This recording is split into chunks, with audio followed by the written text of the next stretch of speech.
മന്ത്രി A K Saseendran രാജിവെച്ചിരിക്കുന്നു. അല്പസമയം മുമ്പ് കോഴിക്കോടാണ് അദ്ദേഹം രാജി പ്രഖ്യാപിച്ചത്. ഒരു മാധ്യമത്തിൽ അദ്ദേഹത്തിനെതിരെ ഉയർന്നു വന്ന ഒരു സ്ത്രീയുമായി അശ്ലീല രീതിയിൽ സംസാരിച്ചു എന്ന് ആരോപിക്കപ്പെട്ടുകൊണ്ട് ഉയർന്നു വന്ന ഒരു ഓഡിയോ ക്ലിപ്പിനെ തുടർന്നാണ് അദ്ദേഹത്തിന്റെ രാജിയിലേക്ക് എത്തിയ ഒരു സാഹചര്യം സംസ്ഥാന രാഷ്ട്രീയത്തിലുണ്ടായത്. ഏതായാലും വളരെ വേഗത്തിലെത്താം അദ്ദേഹത്തിന്റെ വാക്കുകളിലേക്ക് ആദ്യം പോയതിനു ശേഷം. എന്നെക്കുറിച്ച് ഇന്നത്തെ മാധ്യമങ്ങളിൽ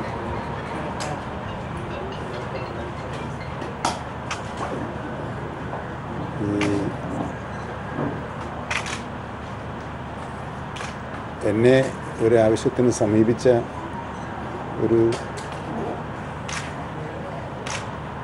വനിതയുമായി ഞാൻ സഭ്യതരമായ ഭാഷയിൽ വർത്തമാനം പറയുകയുണ്ടായി എന്ന വാർത്തകൾ പ്രചരിച്ചുകൊണ്ടിരിക്കുകയാണ്.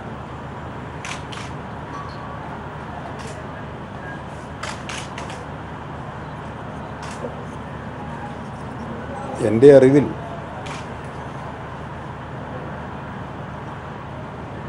എന്നെ ഏതാവശ്യത്തിന് സമീപിക്കുന്ന ആരോടും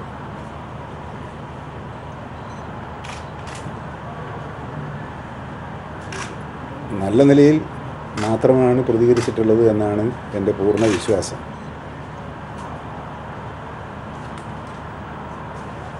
അസാധ്യമായ കാര്യങ്ങൾക്ക് വേണ്ടിയാണ് എന്നെ സമീപിക്കുന്നത് എങ്കിൽ പോലും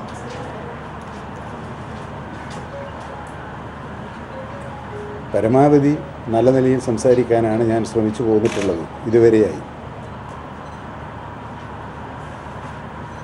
എൻ്റെ ആ സ്വഭാവത്തെക്കുറിച്ച് നല്ല ബോധ്യമുള്ളവരാണ് എൻ്റെ മുമ്പിലിരിക്കുന്ന ഈ മാധ്യമ സുഹൃത്തുക്കൾ എന്ന് ഞാൻ പൂർണ്ണമായും വിശ്വസിക്കുന്നു.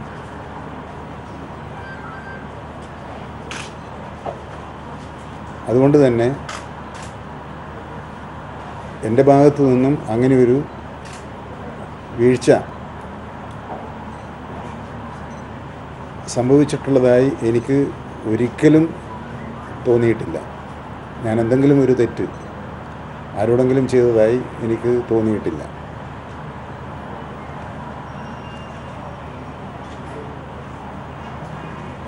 ഈ കാര്യത്തിൽ ശരി തെറ്റുകൾ മനസ്സിലാക്കേണ്ടതുണ്ട്. ഞാൻ ബഹുമാനപ്പെട്ട മുഖ്യമന്ത്രിയോട് അഭ്യർത്ഥിച്ചിട്ടുള്ളത് ഇതിലെ ശരിതെറ്റുകൾ അദ്ദേഹം വസ്തുനിഷ്ഠമായി ഏത് ഏജൻസിയെ വെച്ച് വേണമെങ്കിലും അന്വേഷിക്കട്ടെ. ആ അന്വേഷണത്തിലൂടെ എനിക്ക് എൻ്റെ നിരപരാധിത്വം തെളിയിക്കാൻ കഴിയുമെന്നാണ് ഞാൻ വിശ്വസിക്കുന്നത്. എന്നാൽ എൻ്റെ പാർട്ടിയും ഇടതുപക്ഷ ജനാധിപത്യ മുന്നണിയും ഞാനും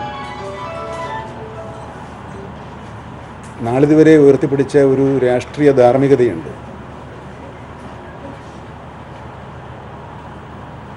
എൻ്റെ പേരിൽ എൻ്റെ പാർട്ടിയിലെ ഒരു പ്രവർത്തകനും തലകുനിച്ച് നിൽക്കേണ്ടി വരികയില്ല എന്നതാണ് ഞാൻ എല്ലാ കാലത്തും എടുത്തിട്ടുള്ള നിലപാട്. എലത്തൂർ നിയോജകമണ്ഡലത്തിൽ തിരഞ്ഞെടുപ്പിൽ മത്സരിക്കുന്ന സമയത്തും ഞാൻ വോട്ടർമാരോടും പറഞ്ഞിട്ടുള്ളത് എന്നെ ഓർത്ത് ലജ്ജിക്കേണ്ട ഒരു സാഹചര്യം ഞാനായിട്ടുണ്ടാക്കുകയില്ല എന്നാണ്. മാധ്യമലോകം ഈ വാർത്ത നാട്ടിൽ മുഴുവൻ പ്രചരിപ്പിക്കുന്നതിലൂടെ എന്നെ ആത്മാർത്ഥമായി സ്നേഹിക്കുന്ന എൻ്റെ മണ്ഡലത്തിലെ എൻ്റെ വോട്ടർമാരും കേരളത്തിലെമ്പാടുമുള്ള എൻ്റെ പാർട്ടി പ്രവർത്തകരും ഇടതുപക്ഷ ജനാധിപത്യ മുന്നണി പ്രവർത്തകന്മാർക്കും അവരുടെ എന്നെക്കുറിച്ചുള്ള വിശ്വാസം ഊട്ടി ഉറപ്പിക്കേണ്ട ബാധ്യത എനിക്കുണ്ട്. LDF സർക്കാരാണെങ്കിൽ രാഷ്ട്രീയ ധാർമ്മികത ഉയർത്തിപ്പിടിക്കുന്നതിന് വേണ്ടിയുള്ള നിലപാടുകൾ സ്വീകരിച്ച് പ്രവർത്തിച്ചുകൊണ്ടിരിക്കുന്ന ഒരു ഗവൺമെൻറ്റാണ്. ഈ സാഹചര്യത്തിൽ എൻ്റെ ആദ്യത്തെ കടമ ശരിതെറ്റ് എന്നതിനേക്കാൾ ഉപരിയായി ഈ രാഷ്ട്രീയ ധാർമ്മികതയെ സംരക്ഷിക്കുന്നതിനുള്ള നിലപാട് സ്വീകരിക്കുക എന്നുള്ളതാണ്. ഈ വിവരം ഞാൻ അല്പസമയത്തിന് മുമ്പ് ബഹുമാനപ്പെട്ട കേരള മുഖ്യമന്ത്രിയെ അറിയിച്ചിട്ടുണ്ട്. എൻ്റെ തീരുമാനം ഞാൻ അറിയിച്ചിട്ടുണ്ട് അദ്ദേഹത്തെ. ആ തീരുമാനം ഇടതുപക്ഷ ജനാധിപത്യ മുന്നണി സർക്കാരിൽ നിന്ന് ഞാനിപ്പോൾ വഹിക്കുന്ന ഗതാഗത വകുപ്പ് മന്ത്രിസ്ഥാനത്തു നിന്നും രാജിവെച്ചൊഴിയുക എന്നുള്ളതാണ്. ഇത് ഏതെങ്കിലും തരത്തിലുള്ള ഒരു കുറ്റസമ്മതമല്ല, മറിച്ച് ഞാൻ ആവർത്തിച്ച് പറയുന്നത് ഈ സർക്കാരിൻ്റെ രാഷ്ട്രീയ യശസ്സ്, എൻ്റെ മുന്നണിയുടെ രാഷ്ട്രീയ അന്തസ്സ്, എൻ്റെ രാഷ്ട്രീയ പാർട്ടിയിലെ പ്രവർത്തകന്മാർ ഒരറ്റം മുതൽ മറ്റേ അറ്റം വരെ എന്നിൽ അർപ്പിച്ച വിശ്വാസം, ഈ വിശ്വാസം ഉയർത്തിപ്പിടിക്കുന്നതിന് ഞാൻ ഈ സ്ഥാനത്ത് ഇപ്പോൾ തുടരുന്നത് ഉചിതമായിരിക്കുകയില്ല എന്ന എൻ്റെ ഉത്തമ ബോധ്യമാണ്. ആ ബോധ്യത്തിൻ്റെ അടിസ്ഥാനത്തിൽ ഞാൻ ഈ മന്ത്രിസഭയിൽ നിന്നുള്ള എൻ്റെ രാജി നിങ്ങളെയെല്ലാം അറിയിക്കുകയാണ്. കോഴിക്കോടെ മാധ്യമപ്രവർത്തകന്മാർ ഞാൻ മന്ത്രിയാകുന്നതിന് മുമ്പ് തന്നെ എൻ്റെ എല്ലാ പ്രവർത്തനങ്ങൾക്കും എല്ലാ സഹായ സഹകരണവും നൽകിയിട്ടുള്ളവരാണ്. മന്ത്രിയായതിനു ശേഷം എല്ലാ കാര്യങ്ങളിലും എല്ലാവിധ പിന്തുണയും നൽകിക്കൊണ്ടാണ് എന്നെ പ്രോത്സാഹിപ്പിച്ചിട്ടുള്ളത്. നിങ്ങൾ നൽകിയ ആ പ്രോത്സാഹനത്തിന്, പിന്തുണയ്ക്ക് ഞാൻ ഈ ഘട്ടത്തിൽ നന്ദി രേഖപ്പെടുത്തുന്നു. തുടർന്നും എൻ്റെ പൊതുജീവിതത്തിൽ നിങ്ങളുടെ ഉപദേശവും സഹായ സഹകരണങ്ങളും നിർദ്ദേശവും ഉണ്ടാകണം എന്ന് അഭ്യർത്ഥിക്കുന്നു. മന്ത്രി എ കെ ശശീന്ദ്രൻ കോഴിക്കോട് രാജി പ്രഖ്യാപിക്കുകയായിരുന്നു. രാവിലെ ഒരു മാധ്യമത്തിൽ വന്ന ഒരു ഫോൺ സംഭാഷണവുമായി ബന്ധപ്പെട്ട വാർത്തയെ തുടർന്നാണ്, അദ്ദേഹത്തിനെതിരെ ഉയർന്നു വന്ന ആരോപണത്തെ തുടർന്നാണ് ഒടുവിൽ രാജിയിലേക്ക് അദ്ദേഹം എത്തിയത്. ഒരു സ്ത്രീയുമായി അശ്ലീല സംഭാഷണം നടത്തിയെന്ന ആരോപണമാണ്, ഒരു ഓഡിയോ ക്ലിപ്പാണ് മാധ്യമം പുറത്തുവിട്ടത്. അതിൽ തുടർന്ന് ഒരുപാട് ചർച്ചകൾ നടക്കുകയും ഒടുവിൽ മന്ത്രി രാജിവെക്കുന്ന ഒരു സാഹചര്യത്തിലേക്ക് എത്തുകയും ചെയ്തിരിക്കുന്നു. പല വിധത്തിലുള്ള വ്യാഖ്യാനങ്ങൾ പല ഭാഗങ്ങളിൽ നിന്ന് ഈ വിഷയത്തിൽ വരുന്നു. നമ്മളോട് സംസാരിച്ചവർ വരെ അത് ചൂണ്ടിക്കാട്ടുകയും ചെയ്തു. ധാർമ്മികതയുടെ കാര്യം മുൻനിർത്തി അദ്ദേഹം രാജിവെച്ചു. ഇത് തൻ്റെ കുറ്റസമ്മതമല്ല, അന്വേഷണം നടക്കണം. പക്ഷേ അന്വേഷണം നടക്കുമ്പോൾ ഏത് ഏജൻസി അന്വേഷിച്ചാലും അന്വേഷണം നടക്കുമ്പോൾ മന്ത്രിസ്ഥാനത്ത് താൻ ഉണ്ടാകുന്നത് ധാർമ്മികമായി ശരിയല്ല എന്ന് പറഞ്ഞുകൊണ്ട് അന്വേഷണത്തിൽ നിന്ന് അല്ലെങ്കിൽ മന്ത്രി സ്ഥാനത്ത് നിന്ന് മാറി നിൽക്കുന്നു എന്ന് പറഞ്ഞുകൊണ്ടാണ് അദ്ദേഹം രാജി പ്രഖ്യാപിച്ചത്. സുനിൽ അരിമാനൂർ ചേരുന്നുണ്ട് വിശദാംശങ്ങൾ, കൂടുതൽ വിവരങ്ങൾ പങ്കുവയ്ക്കാനായി. സുനിൽ, ഒരു പക്ഷേ ഇപ്പോൾ മന്ത്രി രാജിവെച്ച് കഴിയുമ്പോൾ പ്രധാനമായും രണ്ട് തരത്തിലുള്ള ചോദ്യങ്ങൾ ഉയർന്നു വരുന്നുണ്ട്. അല്പസമയം മുമ്പ് ശ്രീമതി സോണിയ ജോർജ് അക്കാര്യം നമ്മളോട് സംസാരിക്കുകയും ചെയ്തു. ഇതിൻ്റെ ഒരു ഭാഗം മാത്രമാണ് നമ്മൾ കേട്ടത്.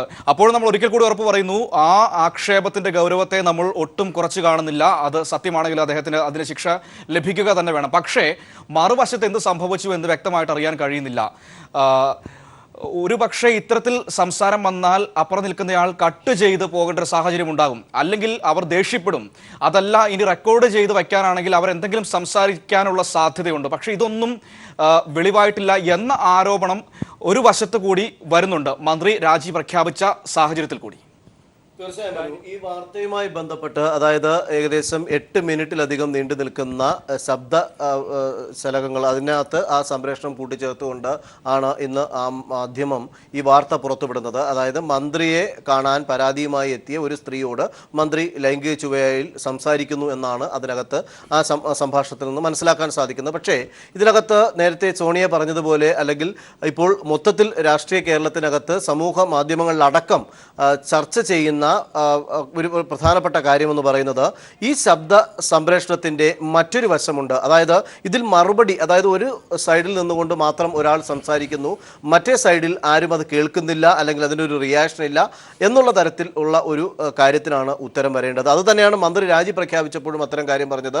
എൻ്റെ ഓർമ്മയിൽ ഇത്തരത്തിലുള്ള ആരാണ്, ഏത് സ്ത്രീയെന്ന് ആണ്, ആരോട് സംസാരിച്ചു, ഏത് പരാതിക്കാരിയാണ് എന്നുള്ള സംബന്ധിച്ച് ആ മാധ്യമം ഒന്നും പറയാൻ തയ്യാറായിട്ടില്ല. താൻ ഇത്തരത്തിൽ ആരോടും സംസാരിച്ചിട്ടില്ല എന്ന് മന്ത്രി ഒരു ഭാഗത്ത് പറഞ്ഞു വെക്കുമ്പോൾ, മറ്റൊരു ഭാഗത്ത് ഈ മാധ്യമം ഈ വാർത്ത പുറത്തുവിടുമ്പോൾ തീർച്ചയായും മാധ്യമധർമ്മം അനുസരിച്ചാണെങ്കിൽ അത്തരത്തിൽ മാധ്യമത്തിൻ്റെ ക്രെഡിബിലിറ്റി വർദ്ധിപ്പിക്കുന്ന ഒരു പശ്ചാത്തലം കൂടെ അവർ നോക്കേണ്ടി വരും എന്നുള്ളത് എല്ലാവർക്കും അറിയാവുന്ന കാര്യം. അത്തരത്തിൽ വരുമ്പോൾ ഈ സ്ത്രീ ഇത്തരത്തിൽ കേട്ടുകൊണ്ടിരിക്കുകയായിരുന്നു, അല്ലെങ്കിൽ ഈ സ്ത്രീ റിയാക്ട് ചെയ്തിട്ടുണ്ടോ, ഈ സംഭാഷണം വരുമ്പോൾ റിയാക്ട് ചെയ്തിട്ടുണ്ടോ എങ്കിൽ അത്തരം സംഭാഷണം കൂടെ ഇതിനകത്ത് കേൾപ്പിക്കാമായിരുന്നില്ലേ എന്നുള്ള തരത്തിലുള്ള ചോദ്യങ്ങളാണ് സമൂഹ മാധ്യമങ്ങളിലടക്കം രാഷ്ട്രീയ കേരളത്തിൽ അടക്കം ഇപ്പോൾ ചർച്ച ചെയ്തുകൊണ്ടിരിക്കുന്ന വിഷയം. അത് ഒരു ഭാഗത്ത്. പക്ഷേ ഇതിനകത്ത് എന്ത് തന്നെയായാലും തെറ്റ് എന്നുള്ളത് തന്നെയാണ് വ്യാഖ്യാനിക്കപ്പെടുന്നതായാലും അത് എന്ത് തരത്തിൽ വന്നാലും അത് കൃത്യമായ രീതിയിൽ സംഭവിച്ചിട്ടുണ്ടെങ്കിൽ അത് ഗുരുതരമായിട്ടുള്ള തെറ്റ് തന്നെയാണ് സമൂഹം കണക്കാക്കുക. അതുകൊണ്ട് തന്നെയാണ് ഇതിൻ്റെ ഒരു ധാർമ്മികതമായിട്ടുള്ള കാര്യം. എന്തായാലും ഒരു കാര്യം പുറത്തു വന്നു, അതിൻ്റെ ധാർമ്മികത എടുത്തു, അതനുസരിച്ച് മന്ത്രി രാജിവെച്ചു. ഇനി അത് സംബന്ധിച്ച് അന്വേഷണ നടപടികളിലേക്ക് കടക്കട്ടെ. ഇതിനകത്ത് ഗൂഢാലോചനയുണ്ടോ? കാരണം മാധ്യമപ്രവർത്തകരെന്നെ ചോദിച്ചിരുന്നു, ഈ തങ്ങളുടെ മന്ത്രിസ്ഥാനവുമായി ബന്ധപ്പെട്ടൊക്കെ ആദ്യം ചില വിവാദങ്ങൾ ഉയർന്നു വന്നു, പിന്നീട് രണ്ടര വർഷം എന്ന രീതിയിൽ ചർച്ചകളൊക്കെ നടന്നില്ലേ എന്നുള്ള തരത്തിലും അത്തരത്തിൽ പാർട്ടിക്കകത്ത് നിന്ന് ഏതെങ്കിലും തരത്തിൽ ഗൂഢാലോചന ഇതിന് പിന്നിലുണ്ടോ എന്നുള്ള ചോദ്യത്തിന് അദ്ദേഹം മറുപടി പറഞ്ഞില്ല. അദ്ദേഹം അവസാനം അതിൽ പറഞ്ഞത് മാധ്യമപ്രവർത്തകർ സൂചിപ്പിച്ചതുപോലെ ഗൂഢാലോചന അല്ലെങ്കിൽ ഇതുപോലെ ഏതെങ്കിലും തരത്തിലുള്ള ഇതിനകത്തുള്ള കാര്യങ്ങൾ പരിശോധന നടത്തണം, അതൊരു അന്വേഷണം വേണം, അത് മുഖ്യമന്ത്രി തന്നെ ഏത് അന്വേഷണം നടത്തട്ടെ എന്നുള്ള മുഖ്യമന്ത്രിയാണ് അതിൽ തീരുമാനങ്ങൾ എടുക്കേണ്ടത്. കാരണം എന്നെക്കുറിച്ചുള്ള അന്വേഷണത്തിന് ഞാനല്ല തീരുമാനം എടുക്കേണ്ടതെന്ന് അദ്ദേഹം പറഞ്ഞു വയ്ക്കുകയും ചെയ്തു. ഈ ഒരു പശ്ചാത്തലത്തിൽ വളരെ അധികം ഇനിയിപ്പോൾ അന്വേഷണത്തിലേക്ക് വരുമ്പോൾ തന്നെ പുറത്തു വരുന്ന കാര്യങ്ങളായിരിക്കാം ഈ ഒരു സംഭാഷണത്തിൻ്റെ കൂടുതൽ വിശദാംശങ്ങൾ. കാരണം ഈ സ്ത്രീ എന്തുകൊണ്ട് ഇതിനകത്ത് പ്രതികരിച്ചില്ല, അല്ലെങ്കിൽ പ്രതികരിച്ചിരുന്നോ, അല്ലെങ്കിൽ ഇത്തരത്തിൽ ഇത് ഒരു ദിവസത്തെ സംഭാഷണമാണോ, അല്ലെങ്കിൽ അത് മറ്റ് ഏതെങ്കിലും ദിവസങ്ങളിലെ സംഭാഷണങ്ങൾ ചേർത്ത് വെച്ചിട്ടുള്ളതാണോ, അല്ലെങ്കിൽ ഇത് ആദ്യമായി കാണുന്ന ഒരു സ്ത്രീയാണോ, നേരത്തെ പരിചയമുള്ള ഒരു സ്ത്രീയാണോ, ഇത്തരം കാര്യങ്ങളൊക്കെ ആയിരിക്കും ചിലപ്പോൾ അന്വേഷണ പരിധിയിൽ അല്ലെങ്കിൽ അന്വേഷണത്തിൽ വരികയും കൂടുതൽ കാര്യങ്ങൾ നേരത്തെ AK ശശീന്ദ്രൻ പറഞ്ഞതുപോലെ തന്നെ ജനങ്ങൾക്കിടയിലേക്ക് തൻ്റെ നിരപരാധിത്വം അല്ലെങ്കിൽ തൻ്റെ ഭാഗം ക്ലിയർ ചെയ്തുകൊണ്ട് അത് ജനങ്ങളെ ബോധ്യപ്പെടുത്തണം എന്നുള്ള ഉറച്ച വിശ്വാസം അദ്ദേഹത്തിനുണ്ട് എന്ന് അദ്ദേഹം വാർത്താ സമ്മേളനത്തിൽ പറയുകയും ചെയ്തു. അത് ബോധ്യപ്പെടുത്ത ഈ അന്വേഷണത്തിൻ്റെ അടിസ്ഥാനത്തിൽ മാത്രമേ അത്തരം കാര്യങ്ങൾ ബോധ്യപ്പെട്ട് വരികയുള്ളൂ എന്നുള്ളത് തന്നെയാണ്. നമ്മൾ തന്നെ ഈ വാർത്തയുമായി ബന്ധപ്പെട്ട് നമ്മൾ വാർത്ത നൽകുന്ന സമയത്ത് തന്നെ പലരും ഈ ചർച്ചയിൽ പങ്കെടുക്കുമ്പോൾ തന്നെ ചോദിച്ചത്, അപ്പുറത്ത് ആ സ്ത്രീയുടെ പ്രതികരണം ഒന്നും ഈ ബൈറ്റിനകത്ത് അല്ലെങ്കിൽ ഈ ഓഡിയോ ക്ലിപ്പിങ്ങിനകത്ത് വരുന്നില്ലല്ലോ, എന്താണ് എന്നാണ് ചോദിക്കുന്നത്. പക്ഷേ അതിനുള്ള ഉത്തരം ആ ചാനൽ തന്നെ നൽകേണ്ടതായി വരും. അത് അവർ തന്നെ നൽകും എന്നുള്ളത് തന്നെയായിരിക്കും. നമുക്കും അത് അത്തരത്തിലുള്ള അനുമാനത്തിൽ നമുക്ക് പോകാൻ പറ്റത്തുള്ളൂ. അത് അവരുടെ ക്രെഡിബിലിറ്റിയുമായി ബന്ധപ്പെട്ട കാര്യങ്ങളായിട്ട് അത്തരത്തിൽ അങ്ങ് വിടുക നമുക്ക്. പക്ഷേ LDF സർക്കാരിനെ സംബന്ധിച്ചിടത്തോളം രാഷ്ട്രീയ കേരളത്തിൽ വളരെ വ്യത്യസ്തമായിട്ടുള്ള തീരുമാനങ്ങളും അഭിപ്രായങ്ങളും അതുപോലെ ജനങ്ങൾക്ക് ഒരു നിമിഷം നമുക്ക് വളരെ വേഗത്തിൽ വരാം. കാരണം നമുക്കൊരു 2-3 ഇടവേളകൾ ഈ സമയങ്ങളിൽ നമുക്ക് പോകേണ്ടതുണ്ടായിരുന്നു. സുനിൽ അരിമാനൂർ ചേർന്നുണ്ട് കൂടുതൽ വിശദാംശങ്ങൾ നൽകാനായി. സുനിൽ, മന്ത്രി രാജി പ്രഖ്യാപിച്ചിരിക്കുന്നു. അദ്ദേഹം പറഞ്ഞിരിക്കുന്നു അതിൽ ഏത് ഏജൻസി വേണമെങ്കിലും അന്വേഷിച്ചോട്ടെ, അതിന്റെ ശരിതെറ്റുകളിലേക്ക് അന്വേഷണം പോകണമെന്ന് പറഞ്ഞിരിക്കുന്നു. സ്വാഭാവികമായും അതിന്റെ തുടർ നടപടികൾ, മറ്റൊന്ന് ഭരണപരമായ കാര്യങ്ങൾ, സർക്കാരിന് നേതൃത്വം നൽകുന്ന CPIM-ന്റെ നേതൃയോഗങ്ങൾ ഇപ്പോൾ നടന്നുകൊണ്ടിരിക്കുകയാണ്. അപ്പോൾ സ്വാഭാവികമായും ഈ യോഗങ്ങളിലൊക്കെ വിഷയം ചർച്ചയായി വരികയും ചെയ്യും. അതിൻ്റെയുള്ള നടപടികൾ ഇനി എങ്ങനെയായിരിക്കും? മനു, മന്ത്രി രാജി പ്രഖ്യാപിക്കുന്നതിന് മുമ്പ് തന്നെ മുഖ്യമന്ത്രി പിണറായി വിജയൻ CPM സംസ്ഥാന കമ്മിറ്റി യോഗത്തിന് ശേഷം ലഞ്ച് ബ്രേക്കിനായി വരുന്ന സമയത്ത് തന്നെ മാധ്യമങ്ങളോട് പ്രതികരിച്ചിരുന്നു. കൃത്യമായ രീതിയിൽ ഈ ആക്ഷേപത്തിൽ പരിശോധന നടത്തും എന്ന് അദ്ദേഹം വളരെ വ്യക്തമായി തന്നെ പറഞ്ഞിരിക്കുന്ന ഒരു പശ്ചാത്തലം. അതിന് തൊട്ടു പിന്നാലെ ഇപ്പോൾ മന്ത്രി ധാർമ്മികതയുടെ പേരിൽ തന്നെ രാജിവെച്ചിരിക്കുന്നു. ഇനിയുള്ള വിഷയങ്ങൾ തീർച്ചയായും മുഖ്യമന്ത്രി തന്നെ ഇക്കാര്യത്തിൽ ചർച്ച ചെയ്ത് ഒരു തീരുമാനം പ്രഖ്യാപിക്കും. ഏതു തരത്തിലുള്ള അന്വേഷണമാണ് ഉചിതമായി വരിക, പ്രത്യേകിച്ച് ഇത് ഒരു സയന്റിഫിക് എവിഡൻസ് എന്നുള്ള തരത്തിൽ അല്ലെങ്കിൽ ശാസ്ത്രീയ പരിശോധനയിലേക്ക് നീങ്ങേണ്ട ഒരു പശ്ചാത്തലം ഇതിനകത്തുള്ളത് കൊണ്ട് തന്നെ അത് ഈ സൈബർ സെല്ലുമായിട്ടൊക്കെ ചർച്ച ചെയ്തിട്ടൊക്കെ ആയിരിക്കും, DGP-യുമായി അത്തരത്തിൽ ചർച്ച നടത്തിയ ശേഷമായിരിക്കും അത്തരത്തിലുള്ള ഒരു അന്വേഷണത്തെക്കുറിച്ച് ഒരു പ്രഖ്യാപനം ഉണ്ടാകുന്നത്. ഏതായാലും മുഖ്യമന്ത്രിയുടെ പ്രതികരണത്തിനായി എല്ലാവരും ഇപ്പോൾ AK സെൻറ്ററിലും അതുപോലെ ക്ലിഫ് ഹൗസിന് മുന്നിലുമായിട്ട് ഒക്കെ നിലനിൽപ്പുണ്ട്. കാരണം മുഖ്യമന്ത്രിയുടെ വാക്കുകളാണ് ഇനി അറിയേണ്ടത്. ഏതു തരത്തിലുള്ള ഒരു അന്വേഷണം എന്നതാണ് ഇതിനകത്ത് വരേണ്ടത്. അതുപോലെ തന്നെ ഇപ്പോൾ AK ശശീന്ദ്രൻ രാജിവെച്ച നടപടിയെ കുറിച്ചുള്ള ഒരു പ്രതികരണം മുഖ്യമന്ത്രിയുടെ ഭാഗത്തു നിന്നുണ്ടാകും എന്നുള്ളത് നമുക്ക് കരുതേണ്ടി വരുന്നു. അത്തരത്തിലുള്ള പ്രതികരണങ്ങളിലേക്ക് പോകുന്നു. മറ്റൊരു വരുമ്പോൾ ഇനി ചർച്ച ചെയ്യുന്നത് NCPക്കുള്ള ഒരു മന്ത്രിസ്ഥാനമാണ് ഇപ്പോൾ അവർക്ക് നഷ്ടപ്പെട്ടിരിക്കുന്നത്. അപ്പോൾ ആ മന്ത്രിസ്ഥാനം ഇനി അതിനകത്ത് ഒരു MLA കൂടി ആണ് അവർക്ക് വിജയിച്ച് വന്നിട്ടുള്ളത്. തോമസ് ചാണ്ടി MLA ആണ്. അപ്പോൾ ആ ആളിനെ മന്ത്രിസ്ഥാനത്തേക്ക് കൊണ്ടുവരുന്നതുമായി ബന്ധപ്പെട്ട ചർച്ചകൾ അവരുടെ പാർട്ടി തലത്തിൽ നടത്തും എന്നുള്ളതാണ് ഇനി നമുക്ക് മനസ്സിലാക്കേണ്ടി വരിക. അത്തരത്തിലുള്ള ചർച്ചകളും അത് പ്രത്യേകിച്ച് LDF-ഉമായിട്ടൊക്കെ ചർച്ച ചെയ്ത് പ്രത്യേകിച്ച് മുഖ്യമന്ത്രിയുമായി തന്നെയാണ് ഇക്കാര്യങ്ങളെല്ലാം ചർച്ച ചെയ്ത് തീരുമാനത്തിലേക്ക് വരേണ്ടത് എന്നുള്ളത് തന്നെയാണ് നമുക്ക് മനസ്സിലാക്കേണ്ടി വരിക. അത്തരത്തിലുള്ള ചർച്ചകളായിരിക്കും ഇനി വരും ദിവസങ്ങളിൽ നടക്കാൻ പോകുന്നത്. അതിനു മുമ്പായി തന്നെ മുഖ്യമന്ത്രി കൃത്യമായിട്ടുള്ള ഒരു അന്വേഷണത്തെ സംബന്ധിച്ചുള്ള കാര്യങ്ങൾ മാധ്യമങ്ങളോട് പറയുകയും ചെയ്യും. ശരി സുനിൽ, നമുക്ക് വരാം വളരെ വേഗത്തിൽ. മന്ത്രി AK ശശീന്ദ്രൻ രാജിവെച്ചിരിക്കുന്നു. ഒരു സ്വകാര്യ ചാനൽ പുറത്തുവിട്ട ടെലിഫോൺ സംഭാഷണത്തെ തുടർന്നാണ് അദ്ദേഹത്തിന് രാജിവെക്കേണ്ടി വന്നത്. അദ്ദേഹത്തിന്റെ പേരിൽ പുറത്തുവിട്ട ഒരു സംഭാഷണത്തെ തുടർന്ന്, അശ്ലീലത ഉള്ള ഒരു സംഭാഷണത്തെ തുടർന്നാണ് അല്പസമയം മുമ്പ് കോഴിക്കോട് ധാർമ്മികത മുൻനിർത്തി താൻ രാജിവെക്കുന്നുവെന്ന് അദ്ദേഹം പ്രഖ്യാപിച്ചത്. ഇത് കുറ്റസമ്മതമല്ല. തന്റെ മുന്നണിക്കും തന്റെ സർക്കാരിനും താൻ മൂലം ബുദ്ധിമുട്ടുണ്ടാകരുത്, തന്റെ രാഷ്ട്രീയ ധാർമ്മികതയാണ് മുൻനിർത്തുന്നത് എന്നാണ് അദ്ദേഹം പറഞ്ഞത്. മാത്രമല്ല തനിക്ക് മനസ്സറിവില്ലാത്ത വിഷയമാണ് ഇതെന്നും അദ്ദേഹം പറയുകയുണ്ട്.